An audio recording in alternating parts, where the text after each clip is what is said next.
So now, I'm not gonna say that I've been like nervous about this for months or anything, but I have. I'm gonna talk to one of the, oh, by the way, sorry, update, US is down 1-0, but because of something that I don't understand with regards to the Ghana-Portugal game, it looks like we're going to pass through to the next round of the World Cup if nothing changes in the next 2 minutes.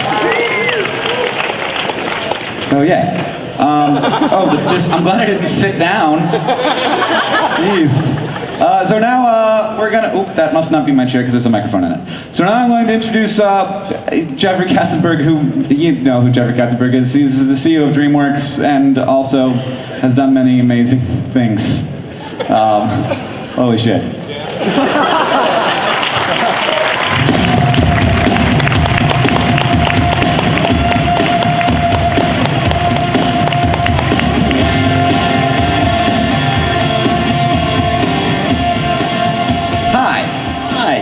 So I have met Jeffery Katzenberg one time before. I got an email from YouTube and they were like, Dreamworks wants to hang out. They're doing a new thing. We can't tell you anything about it. Don't talk about it. And come. Don't tell anybody you're coming. Yeah. Well, actually, I had talked to several people while I was in LA, and we kept being like, well, I'm busy at this time. Are you also busy at that time? And they were like, yes. And I was like. And then when we arrived in the room, it turned out we were going to the same place. So they, we met then. You already knew what VidCon was, which made my heart expand. And what it turned out to be was a screening of YouTube Nation, which is a project that Dreamworks created. Tell us a little bit about that before I tell my anecdote. Okay. I guess probably about 1.5 years or so ago, just being someone who is just a fan of the platform, the content, the creators. It's just I loved it, and at the same time was incredibly frustrated by my inability to consume it.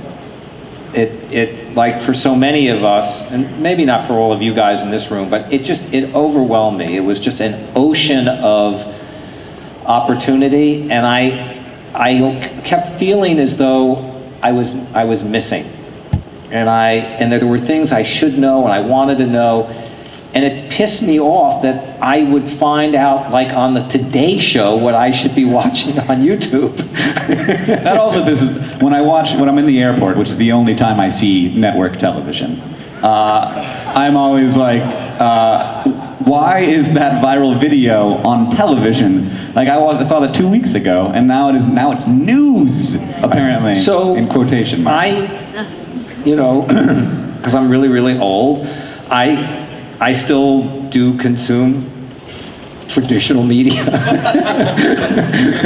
And I was finding frustrated by the fact I was many times learning way after the fact things that were interesting and cool and happening on this platform. And so I got together with a great team, Steve Wolf, Sadi Diaz, Charles Seegers, and we went to the YouTube leadership and pitched them the idea of having a daily, curated and hosted show, 5-6 minutes long, then with a ton of links and curation under that it would be like this great lighthouse that could shine light on great stuff happening, and not just the stuff that you would get by virtue of analytics and algorithms. Is fine, but real curation, I think, tells you those things before they happen and lets you on the inside of it. And so we set out to create this show. We've been on the air 4 months. We have 1.6 million subscribers. We've had over 25 million views. We've referred out, I think 10 million minutes of views to other creators, and I'm just really excited because I still think it's at the beginning of the beginning, and I think that we'll be able to create verticals here. So you could think about YTN Music, YTN Sports, YTN, Beauty, where we can get many more verticals so that we can actually, I think, have an even greater impact across the ecosystem of YouTube. Yeah, when I have to be careful. I have to schedule a viewing of this show because I will be busy for a half an hour, at least watching the things that you link to. And sometimes it'll be like a documentary film that looks amazing. Like you linked to this documentary film on window washers and in Chicago, which is like a terrifying job, right? Like skyscraper window washers in the windiest city in the world. No, thanks. We found this, and I don't know if any of you, how many people have seen YouTube Nation? Throw some hands up here, let's see. Okay, a lot, okay. So, I find Jacob Soberoff, our host, is just, he's authentic, he's in this space, he loves it, he's been there for, a number of years, and so I feel like he's that great balance in that it's somebody who knows and is just real in a way, not super slick and not too, anyway, so I watch it every single day, and I find I learn things every single day. I find things every day. Like you, it's not just the linear experience that I'm interested in. There's not a day in which there isn't at least one thing in that 5 minutes that sends me off on a link. That's amazing, because you think about it, and I look at it like in traditional media, like the analogy would be to a magazine. A great magazine is something that actually has a story that you really just want to read from beginning to end, and that's good curation to do that. So the fact that they're able to find that, I think, is really terrific. And as I said, I think that the opportunity and the value of that for the whole creator world is just getting started. Well, you link to my content a lot, which thanks. Well, it's good content. I know it's not you, so I should thank you curators. And they are great, and I've met some of your curators, and they're absolutely fantastic.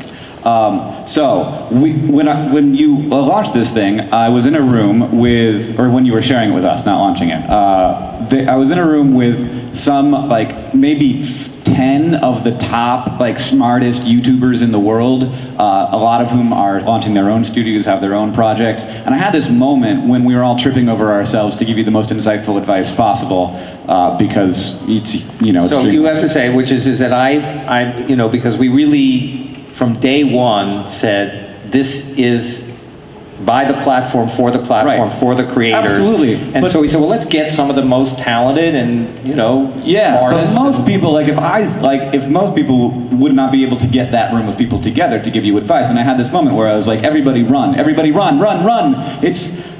These are the people, we have the only thing they don't have, which is really in-depth knowledge of the ecosystem, but you have everything we don't have, which is resources and money and expertise and connections. And I was like, oh no. Imagine if we got together. I guess. Yeah. But I was a little terrified for a moment, but then I saw what YouTube Nation was, and I saw that Mike Falzone was on it, who's a up-and-coming YouTuber who doesn't have a ton of audience, and it seemed very authentic and within the ecosystem. But I do want to ask, should I be terrified of you? Should I be afraid? Because I have my company's budget is not very big. I have 20 employees. And we're trying to make it work, and you obviously, I feel could just, if you wanted to, just be but I don't think you want to. Well, I just have to say, my natural instinct is not to. I don't usually go there. We probably shouldn't leg wrestle, because I'm competitive. Do you want to? So, I don't know, maybe, I don't know, we can pump it up here. And as you know, because you've come there, Hank, and you understand, as you know, it's actually a rhetorical question. I'm glad you asked it in it, and absolutely just the opposite of that. I'll say it again. We have created a lighthouse that is in service of everything that is great and unique and singular about what I believe will be the biggest, most valuable media platform in the world, which is YouTube. And it actually is such an ally and a friend to you and to every other creator out there. And as I say, if we can get to more verticals so that we're not limited in our bandwidth of what we can do every day, which is our next That's what we have to do next. We want to get one vertical working right, but this is, I go back to the old days of MTV Music, and everybody wanted to be on TRL because that's where you could be discovered. That's where you could get launched if you were in music, and I think that's what this needs to be for the YouTube universe. So or as we call it, nation.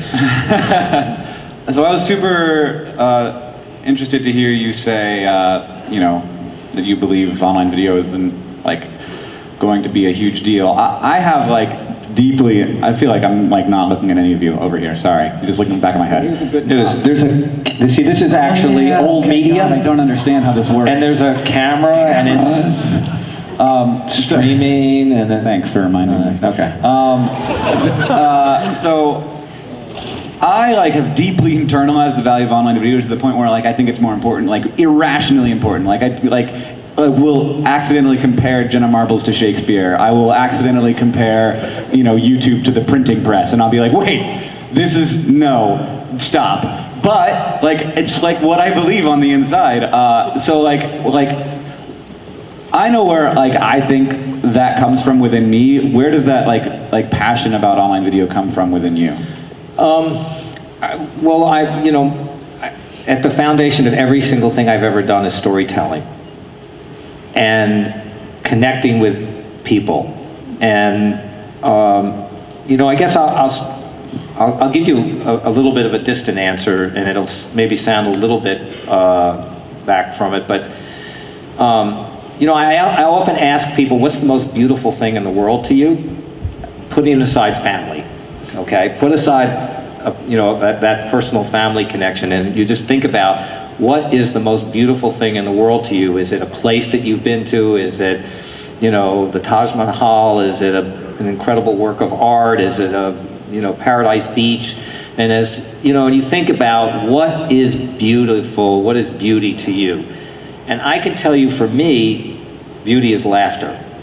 Laughter is the most beautiful thing in the world for me, and which means I have the greatest job in the world, because that's what we do at Dreamworks. We that our company is, our sort of mission statement is dream big and always laugh. So we try to do that in our movies, we try to do that in our TV, and I find this world of short form video is such an amazing place to create laughter, and to create it in ways and on devices, and with a level of connectivity and sharing and viralness in it.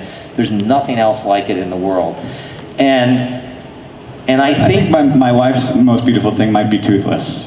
She really is just she's obsessed. She wants one, and sometimes she starts to call our cat Toothless. She's pretending now.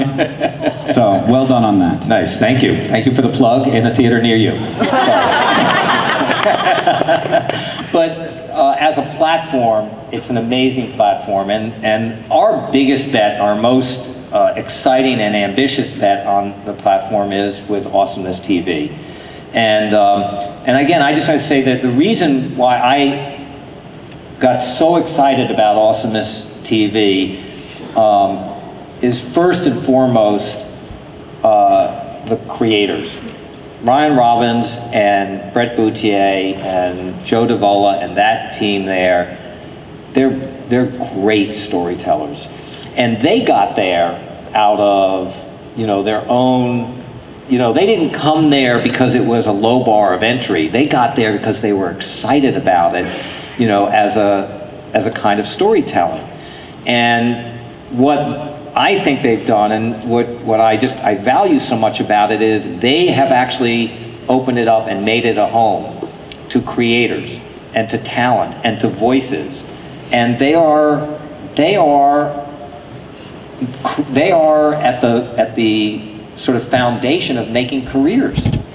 And so seeing what they're in this audience of 12 to 24-year-olds, which is an elusive audience, on a good day in it, they're connecting, and they have become this great host where great talent can find that audience and talk to that audience. And whether it's the Cimarellis about music or Terry the Tomboy, and and allowing them not only to have a successful platform for them to launch their careers on, but then to be able to, that's Toothless coming there.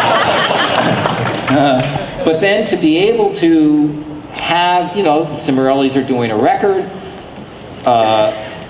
Terry the Tomboy, went on to Nickelodeon and was the highest rated, had 8 million views on Saturday, on Nickelodeon, and all of this is about value creation. And so I think that that's really one of the things that just attracted me so much to it. I'm sure that that's Nick and Cam who are showing up, and everybody's going crazy out there. Nick, I meant Nash. Yeah, sorry. Yeah, it may. Who knows anymore? Awesomeness was pretty young when you acquired it, right? How long have they been around? This is year 2 for them, 2.5, something like that. And now they are 50 million subscribers and 1 billion views a month, and still, pretty significant, month-to-month growth. Was Dreamworks interested in getting into the online video space? Like, if there was an alternate universe where Brian's parents had never met and created Brian, would Dreamworks have figured out another way to get into this space? I would, I'll be honest and say to you, I'm not so sure we would have. I mean, I have to give him that level of credit because I think he is a singular talent, and he's an amazing storyteller, and this world of short form, snackable content, he has, he's just incredible at it, and I keep seeing it time and time and time again. And so I'm not sure I would have had, well, let me be clear. I am certain that I don't have the skill to do what he does. And I'm not sure I would have the courage to have invested in Awesomeness TV if I didn't have that level of confidence in him and Brad and Joe and their team. They have a great team of people there. So I'm just telling you, if you're looking for a place now, go connect with that audience today. Hard to be a better place to launch.